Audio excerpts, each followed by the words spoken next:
Universal basic income, what is it? Elon Musk said that UBI is inevitable, but it's going to be in crypto. AI is coming to take your jobs, and universal basic income is the solution. Universal basic income is going to lead to social equality. UBI will lead to 100% inflation. Universal basic income is already with us.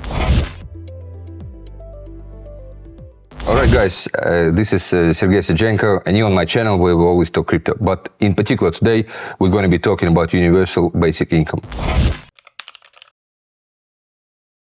Now, what is universal basic income? Universal basic income is a concept where every person, where in a society, in a particular society or government, every person in that society gets a periodic monthly or weekly payment of X amount of dollars or X amount of currency, etc. That's essentially you get paid for being you. For a concept to be considered a universal basic income, a couple of things need to apply. First of all, it needs to be without strings attached. That means that no matter what happens, it needs to be universal. In other words, you will need to get paid regardless of your status in a society. In other words, you can have a job, not have a job, you can be a kid, you can be a grandma, it doesn't matter, you still need to get paid. So it's absolute. It needs to happen periodically, and it needs to happen unconditionally. As we said, periodically, that means in a particular time, there needs to be a payment within a particular amount of time. So like I mentioned before, weekly, monthly, yearly in some cases. Now it needs to be a payment in a currency that can be spent straight away, not in a future currency or anything like that, right? It needs to go to individuals, not households or groups. So if we have 4 people in a household, each 4 of those people will need to get that universal basic income. And that is an interesting concept to consider today because, first of all, we have AI fast on our heels and making a lot of jobs that we're used to obsolete. And secondly, we have a crypto that would allow us to actually transfer this vast amount of money to vast amounts of people effectively and cheaply, which couldn't have been done with the banks in the past. The idea of universal basic income may seem futuristic, however, it's not a new concept. As early as 16th century, people were talking about making universal basic payments to other people. Famous example is example by Thomas More, his work in Utopia book, where he says that the farmers should get 15 pounds a year for just being farmers, right? And the money for that was meant to be gotten from farmland, from other farmland. In other words, back in the 16th century, people were already talking and thinking about how to make our economical systems more fair of sorts, or experimenting with things like that. That idea didn't take off, but we got plenty more examples. Back in 1970, universal basic income gained some traction in Western Europe with the creation of Basic Income Earth Network. That was an organization which concentrated on researching universal basic income, and a congress where people got together and spoke about the pluses and minuses of universal basic income. The latest one of those happened in 2022 in Australia. I'm sorry to say that I didn't get a chance to visit it, but however, I will do my best to actually visit it and actually highly recommend it. Why is UBI so relevant now? As I mentioned before, we have AI and robots in particular basically chasing after our progress, right? And actually being a spearhead of our progress and looking into doing the jobs that people used to do more effectively and efficiently. Even now, ChatGPT can replace a lot of people in our society, which is quite scary, right? Thinking about what's going to happen is when AI and robots take a lot of our jobs, what are people going to do?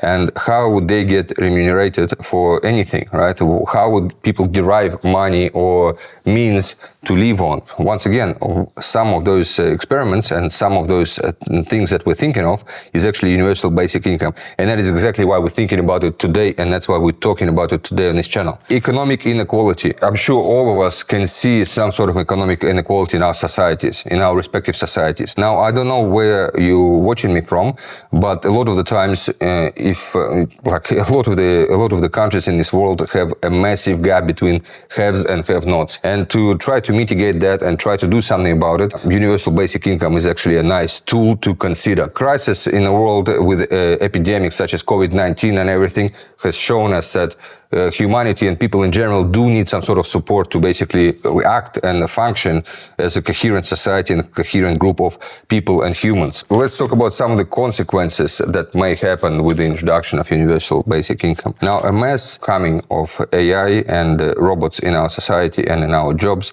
will lead to, once again, people being unemployed. With that, the government would have an absolute army of unemployed people that they need to take care of. What you really don't want to do in any government is to lose its legitimacy. The more people have nothing to do, the less chance the government has of a stable society. And obviously that would lead to things like revolutions and overthrows of government and different kinds of trouble. There is a dilemma, there is a natural dilemma, and in fact it's a little bit of paradox. To counter these problems that I just described, the government could halt AI progress. Right? In other words, to say, okay, hold on, let's introduce some measures that AI will not be able to take the job of people straight away, right? So maybe put a tax on AI introduction into workplace or something like that, right? But by that you will save the jobs, but they're not going to be done as effectively. And other countries may overtake you in this kind of scenario. So it's it's double-edged sword of sorts. If government helps the introduction of AI into the workplaces and everything, they're going to have a absolute massive number of people that have nothing to do because they cannot obviously do things as effective as AI or robots. Now, what are some of the benefits of universal basic income? We have social and economic stability where people will at least have surety in in tomorrow and the day after and in the future in the form of universal basic income. And that will relieve some of the stress that some people might experience with no outlook on the future. If people have surety in the future and in tomorrow, they will not be as motivated to save. In other words, for that, let's call it $1,000 a week or whatever they get, if they know that they're going to get another 1,000 next week, they will be more motivated to spend this first 1,000. That will increase to spendings within the economy, which in turn will raise the GDP of any country, leading to an economic growth. I mean, economic growth is always good and actually goes to fuel a healthy economic situation. It also helps, universal basic income in this kind of scenario also helps to foster creativity, right? In things like art, in things like philosophy and all these other things, right? If people don't spend their time trying to provide for their families, right? They all of a sudden they get more time to think about greater things in life. Well, we've got a lot of things that people combined can think of to further humanity and its cause. And the universal basic income will, once again, and I already mentioned that, will reduce the gap between the haves and have-nots. The universal basic income has already been tested in a number of jurisdictions and countries, right? Namely, we had experiments in Canada, USA, lots of countries in Africa, Mongolia, etc. The interesting things that actually kind of de facto are universal basic income, right? We had Alaskan fund, right? For those of you that don't know, since 1982, we had the people of Alaska actually receiving a percentage of income from the oil operations and gas operations up north. That amount is actually between $1,000 to $2,000 per year. So that's effectively a form of universal basic income that's already in operation for the past 42 years. In Namibia, we had an experiment in 2008 to 2009, in a particular village, where every person living in that village received an income of about $12 per month, and the outcomes are quite cool and quite impressive. People living under the poverty line has decreased from 76% to 37%, right? That's quite a decrease for not a lot of money. That's quite interesting, right? Interestingly, there was a definite increase in people's nutrition and their health levels. And there was also a massive increase in school attendance, right? Because the families actually had some money to not make young kids go to work to earn it. So that is awesome. So in 2016, Switzerland was actually the first country to hold a vote, national vote, on universal basic income. I think they were offering something like 2,000 Swiss francs or 2,000 euro per month for every citizen. For those of you who don't know, Switzerland is one of those countries where you could, any person can put up anything for vote on the federal level in Switzerland. There is a process to follow, obviously, but it is definitely possible. And interestingly, Swiss people voted against it in 2016. So on a referendum, I think it actually was quite tight, but most people voted against universal basic income. So that is interesting to see. But that was 2016, and we didn't have a threat of robots and AI coming and taking people's jobs and opportunities. But it would be interesting to see what would be the next vote on it, right? Some of the negative effects of universal basic income and its critics have mentioned and include. Now, first of all, the government will have a massive amount of money to pay if they want to introduce it. For example, if you have a country with 50 million people and you got $1,000 a month per person, now that number a year equates to about $600 billion.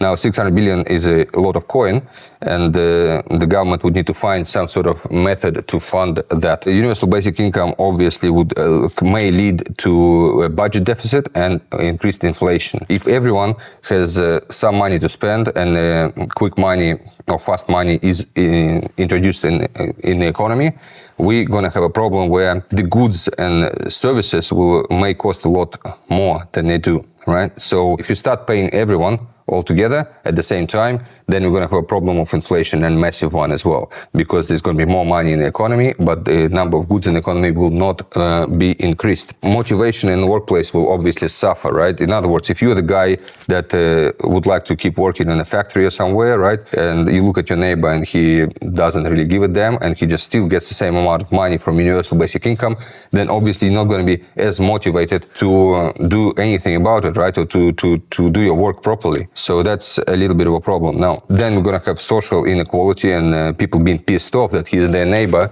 He's not going to be even though he's not doing anything, right? He still gets the same thing. So your motivation and your happiness will decrease as a result of that. We're also going to have a social disparity in the sense that the people that do work will have a little bit of an issue with people that do not work and still get the same amount. Another problem with UBI is the over-dependence on the government. The problem with being over-dependent on government, right, that once government understands that, they will use it to basically create and mold the society in any way they please. And that leads us to overuse of power, right, and the power being corrupted, essentially. I mean, like we've seen that in previous examples all over the world, and unfortunately over-reliance on government does not actually end well a lot of the times. Another thing is basically if you're not being paid for your creativity, right, then there's no need to create. So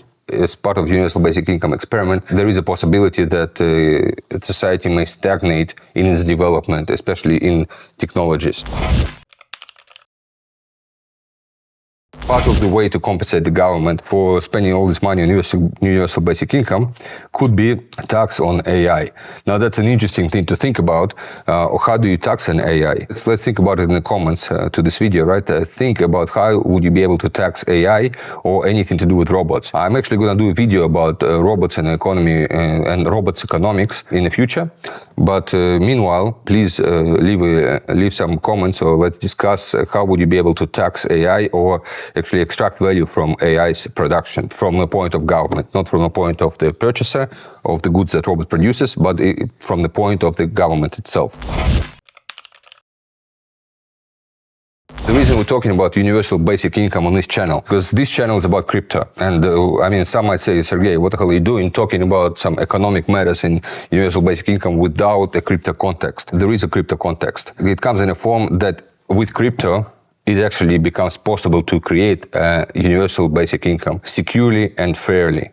Right? In other words, with crypto, it's possible to give people a certain value or a certain number of dollars, etc., seamlessly and cheaply, as opposed to the banks, right? So if you go to any country in Africa, pretty much, what you're going to find is a penetration of banks in that society, in any society, right? So even if you wanted to distribute the cash to the people, you would not be able to do it effectively. You'd have to do part of it in banks, part of it in checks, part of it in cash, part of it in goddamn goats, or whatever the hell people take there. So with crypto, though, anyone can create a crypto wallet within 3 minutes. Therefore, it is now possible to be able to do such experiments efficiently and quickly. Some of the examples of universal basic income that already have happened and in crypto. There is a crypto platform called Impact Market that have distributed $4 million over the past 2 years in Brazil and Africa. They claim that they helped 200,000 people receive some sort of income during that time. Now, doing the math, to tell the truth, I think it's only $20 per person, which for those countries may be significant. There is a project called Good Dollar. I'll leave it up to you to Google what the hell that is, right? Obviously, I want to point out the concept of WorldCoin by Sam Altman and OpenAI and ChatGPT, I guess, where people's retina in their eyes get scanned and people get unique identity, and that will ultimately lead to some sort of universal basic income or some sort of economic interaction within the community that these guys are building, which is pretty cool. In Uganda, the project called Cello, right, distributed USDC to farmers, right, and as a result of that, 80% of farmers that were participating in this project started their own business, which is quite impressive, right? What is the future for universal basic income and in our time of AI and robots? There'll definitely be a need for some form of universal basic income in the future because, once again, the robots are coming and we really need to think about that. In his interview to Joe Rogan, Elon Musk said that UBI is inevitable and it'll definitely be done in crypto. I do agree with him that the only way to do it effectively is, in fact, through crypto and through some type of cryptocurrencies. That's the only way to do it, in fact. You'd obviously create a DAO that would control the distribution of funds, etc., and control the direction of where the whole experiment is going. Now, you could use a government crypto platform once they come. I'm sure, I know for a fact that a few governments already have crypto platforms for different things like land settlements, like municipal parking meters, the management, etc. You could use the taking returns to fund the whole thing as well, and you could use the money returns for some of the currencies. Everybody is talking now about reserve funds in crypto for different countries. I mean, thanks to Trump, we started talking about this openly. Without a doubt, this will come, and the Bitcoin and other cryptocurrencies will be in the reserve funds of different governments. And you could use that to fund the universal basic income initiatives in your countries. But in conclusion, guys, universal basic income is definitely coming. I can see it right now, to tell the truth, right? I can feel it coming, and with it, we're going to have a new era of progress. So let's have a discussion in the comments of what do you think will happen once it comes. Let's pick a country in Africa and see, like, let's say Nigeria. Imagine if ever Nigeria was getting a universal basic income by 2030. And what would that entail and how would that look? I'd love to discuss with you in the comments, guys. I appreciate your attention. And till next time, this has been about crypto. Thank you.